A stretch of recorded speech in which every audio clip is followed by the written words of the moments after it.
Rocky ബായുടെ nature violence I don't like it എന്നാണല്ലോ. പക്ഷെ മാർക്കോയിലെ നമ്മുടെ Unni Mukundan violence I like it, I go for it എന്ന് പറഞ്ഞൊരു ആറ്റിറ്റ്യൂഡുള്ള ഒരു ക്യാരക്ടറാണ്. മിഖായേലില് നിവിൻ പോളിയുടെ വില്ലനായിട്ട് വന്ന മാർക്കോ എന്ന ക്യാരക്ടർ ആ സിനിമയിൽ പക്ഷെ ഒട്ടും എൻജോയബിൾ അല്ലാത്ത തരത്തിലായിരുന്നു ആ ക്യാരക്ടറിന്റെ പര്യവസാനം ഉണ്ടായിരുന്നത്. അതേ പേരിൽ ഈ സിനിമയിലോട്ട് വരുന്ന സമയത്ത് വളരെ വ്യത്യസ്തനായിട്ടുള്ള ഒരു മനുഷ്യനാണ്. വയലൻസിന്റെ പീക്ക് എലമെന്റ്സ് കാണിക്കുന്ന മലയാളത്തിൽ ഇന്നേ വരെ ഇറങ്ങിയിട്ടുള്ളതിൽ വളരെ വ്യത്യസ്തമായിട്ടുള്ള ഒരു സിനിമാറ്റിക് എക്സ്പീരിയൻസ് നമുക്ക് തരുന്ന സിനിമയാണ് മാർക്കോ.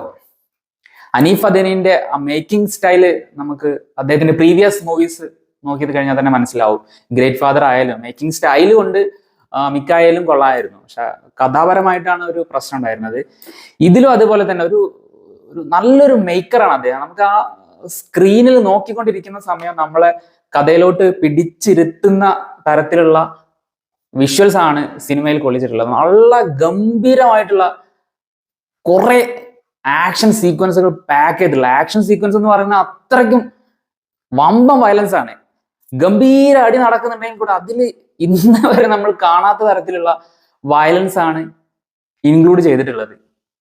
ഞാൻ സ്വതവേ ഒരുപാട് വയലന്റ് മൂവീസ് ഒക്കെ കണ്ട ഒരാളാണെങ്കിൽ കൂടി ഇതിൽ വന്ന ഒരു പർട്ടിക്കുലർ കാര്യം ഞാൻ ഇതുവരെ കണ്ട ഇത്തരത്തിലുള്ള മൂവീസിൽ ഞാൻ ശ്രദ്ധിക്കാത്ത വളരെ വ്യത്യസ്തമായിട്ടുള്ള ഭയങ്കര ബ്രൂട്ടൽ ആയിട്ടുള്ള ഒരു കാര്യം സിനിമയിൽ കാണിക്കുന്നുണ്ട്.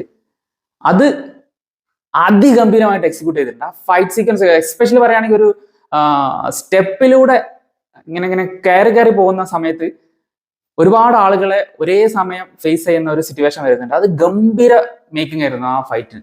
നമുക്ക് അത്രയ്ക്ക് ഹൈ തരുന്ന രീതിയിലുള്ള ഒരു എക്സ്പീരിയൻസ് തന്നെയായിരുന്നു ആ പർട്ടിക്കുലർ ഫൈറ്റിൽ എനിക്ക് തോന്നി. അതുപോലെ തന്നെ ട്രെയിലറിൽ കാണിച്ച ഒരു വില്ലന്റെ ചെവി കടിച്ചു പറിക്കുന്ന ഒരു സീൻ ഉണ്ടല്ലോ, ഇതിന് മുകളിൽ ഉള്ള പോലത്തെ ആ ഫൈറ്റും ഗംഭീരമായിട്ട് വന്നിട്ടുണ്ട്. നല്ല കൊറിയോഗ്രാഫി, ആക്ഷൻ കൊറിയോഗ്രാഫി നല്ല പാക്ക് ചെയ്ത് വെച്ചിരിക്കുകയാണ്. അത് മാത്രമല്ല ആ ബ്ലഡ് വെച്ചുള്ള കുറച്ച് കളികൾ, നമ്മൾ ഇതുവരെ കാണാത്ത തരത്തിലുള്ള കളികൾ ഇതിൽ പക്ക റിയലിസ്റ്റിക് ആയിട്ട് കാണിക്കുന്നുണ്ട്. അത് നമുക്ക് അത്രയും ആളുകളെ ഇടിച്ചിടാൻ ഇദ്ദേഹത്തിന് കഴിയുമെന്നുള്ള കാര്യമൊക്കെ നമ്മൾ ഒരു വേളയിൽ മറന്നുപോകും.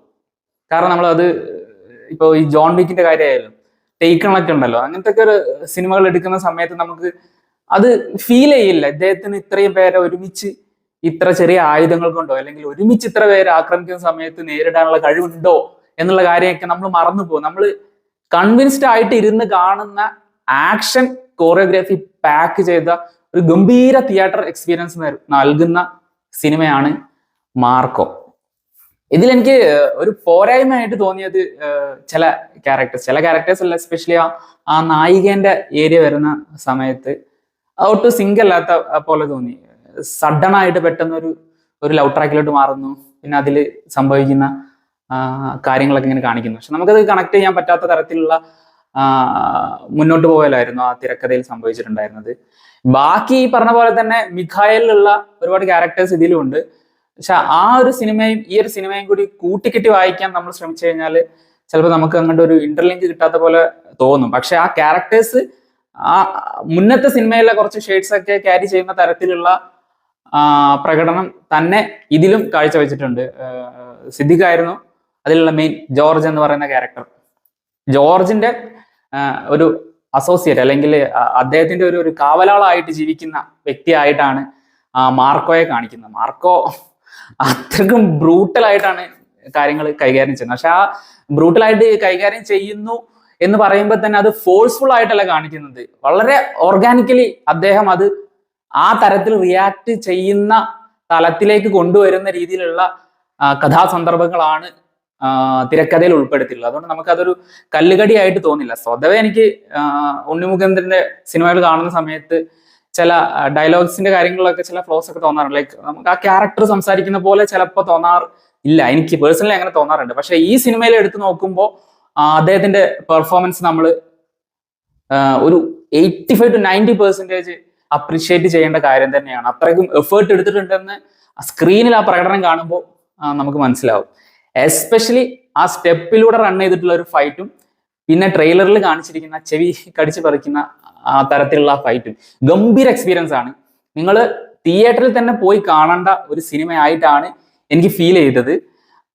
തിയേറ്റർ എക്സ്പീരിയൻസ് ഡിമാൻഡ് ചെയ്യുന്നതെന്ന് പറയാൻ കാരണം നമുക്ക് KGF-ലൊക്കെ നമുക്ക് രവി ബസ്രൂരിൽ പെട്ടച്ച് വെച്ച സാധനങ്ങളുണ്ടല്ലോ, അതുപോലത്തെ ഒരു ഐറ്റംസ് കുറെ എണ്ണം ഈ സിനിമയിലും ഉണ്ട്. ബീജത്തിന്റെ സൈഡിൽ നിന്ന് വരുമ്പോൾ അതുപോലെ തന്നെ പാട്ടും ആ സിനിമക്ക് ആപ്റ്റ് ആവുന്ന രീതിയിലുള്ള അതിന്റെ സോൾ ക്യാരി ചെയ്യുന്ന തരത്തിലുള്ള മ്യൂസിക് പ്രൊഡക്ഷൻ ആണ് സിനിമയുടെ പിന്നണിയിൽ നടന്നിട്ടുള്ളത്. അതായത് രവി ബസ്രൂരിനെ കൊണ്ടുവന്നത് തന്നെ സിനിമയ്ക്ക് ഒരു ഹൈ പോസിറ്റീവ് എലമെന്റ് ആയിട്ടാണ് എനിക്ക് തോന്നിയത്. അപ്പോൾ നിങ്ങളെ ഞാൻ റെക്കമെൻഡ് ചെയ്യാണ് നിങ്ങൾക്ക് വേണ്ടി അത് തിയേറ്ററിൽ തന്നെ പോയി എക്സ്പീരിയൻസ് ചെയ്യണം. പ്രൊവൈഡഡ് ഇതൊരു അഡൾട്ട് മൂവിയാണ്, A സർട്ടിഫൈഡ് ആണ്.